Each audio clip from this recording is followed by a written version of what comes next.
Wobbly tripod. Hang on a minute while I sort it out. This is the definition of insanity, isn't it? Doing the same thing and expecting a different result. Always having a wobbly tripod.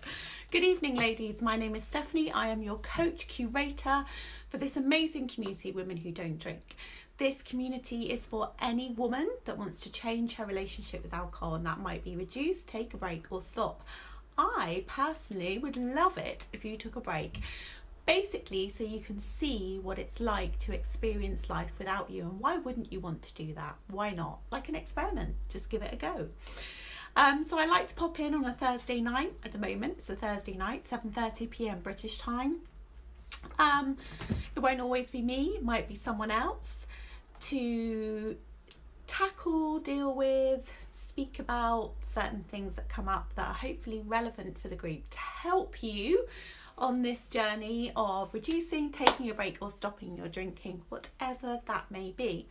For me, if you watch any of my stuff, read any of my stuff, it's about a mindset change, it's about quality of life. So a lot of what I talk about is how you can improve your life in general, because if you are happy and healthy, your life is so much easier. So new ladies, welcome. Come and say hi. We love it. It's a super busy group. I can't be everywhere all the time, so if you need me, please tag me, ladies. Okay, there are lots of lovely experts. There are also lots and lots of ladies in this group that have been around for a while, that know me well, know the group well, and are very supportive and very helpful. So hopefully there's always someone around to help out, but it is a busy group, okay? So new ladies, please watch the welcome video pinned to the top of the page. It will explain where everything is. There are loads of free resources in the files section to help you on this journey, as well as a website with blogs and an ebook you can download, and also an online coaching program. So lots and lots of resources to help you on your journey. Now, tonight's Facebook Live, and I don't know why I haven't tackled this before, it's one of my favourite subjects. It's going to sound a bit odd. Basically, what to do if you feel like people don't like you. Now, we're always going to feel like certain people don't like us, but the trick is not allowing that to bother you, not allowing it to become sort of a recurring thing or a bit of a fixture, you know, where you just, you're quite sensitive and just think that, you know, it's a regular thing where you feel like people don't like you. It's not a very nice feeling, really. And I'm all about eliminating those triggers and sort of tackling things so that you can basically enjoy your life, and life is easier without booze. So the less triggers you have, the easier it will be. Now, okay, quite a bit of real talk in this Facebook Live. Now, here's the thing. There are billions and billions of people in the world. Not everyone is going to like you. It is impossible. We're all different. Some of us are similar, but there's a lot of difference. So people you get on with are probably going to be similar to you, or you've known each other for a long time. There's a lot of history, you know, there's a reason, or your family. So that doesn't mean you always like each other, but it's that thing where you have to spend time with someone, you know, that's very much a family thing. In the same way that you don't like everyone. I don't really like saying this because it's like there are actually very, very few people I dislike. I tend to think of it more in a way of, you know, I don't have anything in common with them. They're different. So I don't use words like I don't like that person or I dislike them. It's like we're just different. That's how I tend to frame it. Just because that's the way my values operate, really. So in the same way that, so if you're thinking about it, you know, and you're getting concerned that people don't like you, it just remember that it's not possible for you to like everyone. So it's sort of reversing that, okay? But I tend to think of it as well as think it in terms of finding people that you have things in common with. Now, if you're a little bit different, a little bit unusual, I'm very different. People that know me very well, you know, and I'm quite happy with that, will describe me as very odd, very different, very unusual. I've been described as in many different ways, and I'm okay with that. So there's something about you, I wasn't always okay with it, by the way. There's something about you being okay with yourself. There's something about you accepting yourself. So part of this journey, and it's very much a through, okay, is noticing if you have this thing where you are worried about what people think about you, or whether people don't like you, then it really is doing some work on yourself so that you feel okay about yourself. If you feel okay about yourself, if you accept yourself, you know, accept yourself exactly the way you are, embrace that, be okay with you, then you come across as being more at ease, and it doesn't really matter at all. So one of my favorite people, who is super together, he says this lovely thing. He says there's 5 responses.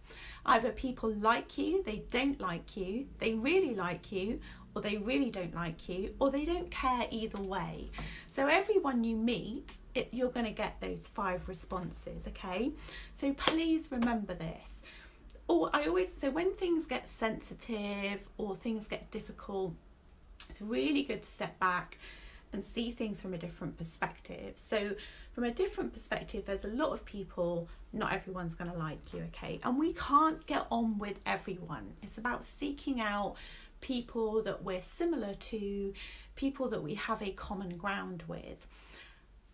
But part of that is about being at ease with yourself, being okay with yourself, and accepting that, okay? Now, the other thing that sometimes people do is they make assumptions. So they don't actually know whether somebody likes them or not. So they're either they think they're using their instinct, or they're picking up on stuff, or they're picking up on visual cues, or they're making things mean things. It could be as simple as a facial expression, a look, just the way that somebody is, or something that they've said. So you make that mean something about you, okay?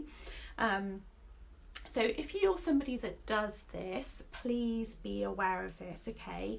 Now, assumptions, assume makes an arse out of you and me. So one of my little catchphrases is never assume, okay? So part of my learning, part of my journey has been about learning about myself, learning about behaviour, being privileged to sit in front of a phenomenal number of people. So I've been lucky enough to listen, so I have this great understanding about people's experiences. And I find that people make assumptions about what other people are thinking. So, you know, people will say, oh, so-and-so doesn't like me. And I'll be like, well, how do you know that? Oh, well, I can just tell. Well, how do you tell? Oh, because they do this funny thing with their face or whatever. I'm like, well, sorry, are you a mind reader? How do you know that that means that? Like, I know there's all this stuff about human behaviour and body language and things like that, but actually it's not as simple as that. You know, we're all different expressions mean different things. So an example of this is, we talked a bit about this at the last retreat. It was brilliant, actually. So one of the ladies called it resting bitch face, which I just thought was brilliant. So my facial expressions my facial expressions are dependent on what I'm thinking about, so my internal dialogue. So sometimes people will make an assumption about what I'm thinking, when actually it's tumbleweed or music or chocolate or sex. You know, there's probably nothing that important going on up there. I didn't spend a lot of time thinking about internal dialogue. You know, having that sort of negative internal dialogue, there's a lot of space, there's a vacuum in my head. So my facial expressions don't tend to mean what people think they mean, okay? Now, I'm gonna explain, this is a really good way of explaining this metaphor. So as you know, I used to do quite a lot of dancing. I did quite a lot of partner dancing. For a while, I did a dance called West Coast Swing, which is actually one of the hardest dances to learn. When I started doing it was quite new to this country, so I had to travel a lot. And as you know, I love talking to people, I love listening. So when I was out and about, you know, you get chatting with people, and a really common theme was women and men felt really insecure about their dancing, and felt like certain people didn't like dancing with them or didn't like them.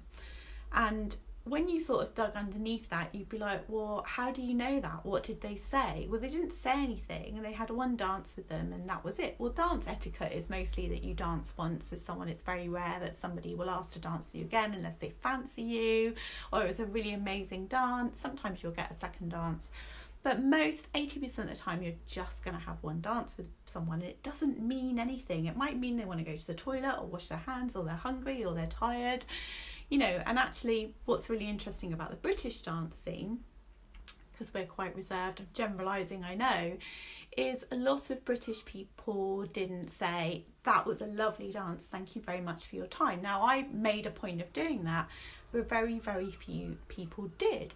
Now, that didn't mean they didn't enjoy the dance, if you see what I mean. So something that would happen is you'd be dancing with someone, and because it's a really difficult dance and lots of people were learning, is they would be thinking, they'd be too much in their head. So what you would see in the facial expressions is basically somebody giving themselves a hard time. So it wasn't about their partner, it was about, you know, is my foot placement right? Am I on time? Am I rolling my foot? You know, what's going on with the music? When you were learning this dance, there was so much to think about. So what you'd be seeing in someone's face is all this internal stuff about what they were learning. But what would happen is, because it's quite a difficult dance, and because that person wasn't in the moment, then there would be a disconnect, and the other partner would pick up on it, and they would make that mean they don't like me, they didn't enjoy the dance, when actually it was about them. Okay, so I hope that makes sense. So if you are someone that does this, so if you are someone, find yourself thinking, you know, lots of people don't like you, or it's a recurring theme, I urge you to do some work on yourself so that you feel okay with you, so that you understand you, so that you accept yourself. Because when you're okay with you, it doesn't really matter to you what other people think. That's the bottom line. And the other part about that is, unless you get to know somebody really, really well, you don't know what they think. You're not going to ask them. So say work colleagues is a good one. So, you know, you can work with people for a long time, and depending on what type of work environment, you may not have that conversation where you're like, oh, I really love working with you and we get on really well, should we have a coffee? Sometimes it happens, sometimes it doesn't happen. But you might work with somebody for a long time and not realise actually they really respect you or value you, and then maybe you're making an assumption, you know, their facial expressions mean a certain thing, or a conversation that you've had. So there's so many things going on. So don't assume. So the acronym for assume is don't make an ass out of you and me. I will post that so that you can see it. So remember, you're not a mind reader unless you actually ask someone, which you're not going to do unless you know them very well. You're not going to go around asking people like, do you like me? You know, just accept that you don't know. So there's two sides to it. There's if this is an issue for you, please spend time working on yourself, you know, being okay with yourself, accepting yourself, because when you do that, it really doesn't matter what anybody else thinks. The other bit is about accepting that you don't actually know what's going on for that person, that you don't assume, you know, you're not a mind reader. Their facial expressions could mean anything, you know, unless a sentence is really specific and clear. Are you making it mean something? Things like that, okay? So I hope you find that useful. If you're somebody that struggles with this, let me know. Let's get a conversation going. So ultimately, do the work on you and be okay with you and accept yourself as you are. And then when you do that, you sort of radiate this being at ease and this peace thing. It's like, it's just a really nice place to be. And then like-minded people gravitate towards you. Okay? So, yeah, keep me posted, ladies, and I will see you soon. Thank you.